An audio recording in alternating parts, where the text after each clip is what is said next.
Piment, je suis très heureuse de démarrer cette nouvelle semaine en votre compagnie. On ouvre ce journal à Adjamé pour parler du test des capacités de l'aile volante Wintra One.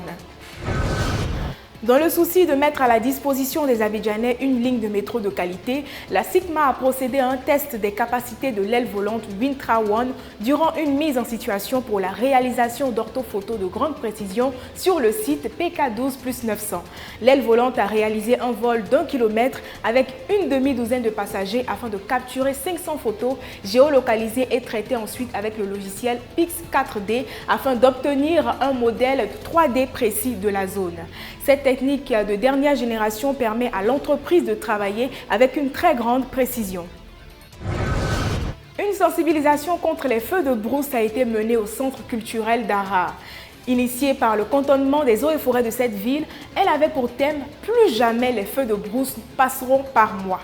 Selon le lieutenant Kassana Soro, l'objectif de cette journée est de protéger les ressources naturelles contre les feux de brousse dans les différentes sous-préfectures du département d'Ara. Rappelons qu'en 2016, une personne avait perdu la vie suite à un feu de brousse à Midakro. Les habitants du quartier Abattoir 1 de Daloa sont en deuil.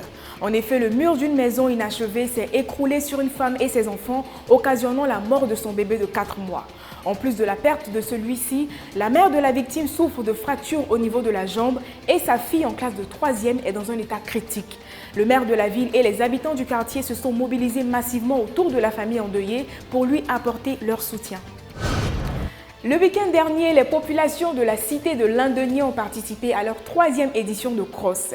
Les participants ont parcouru une distance de 4 km selon un itinéraire bien défini. Au final, le trio gagnant était composé de Ahmed Magan, Aristide Dewon et Claude Amessan. Sur un autre terrain, précisément à Mans, c'était la guerre des stylos contre les seringues. En effet, un match de Maracana a opposé les enseignants à des agents de la santé. Au coup de sifflet final, le score était de 2-1 en faveur des enseignants. Du côté de Yopougon-Sogefia, on assiste à la promotion du hockey.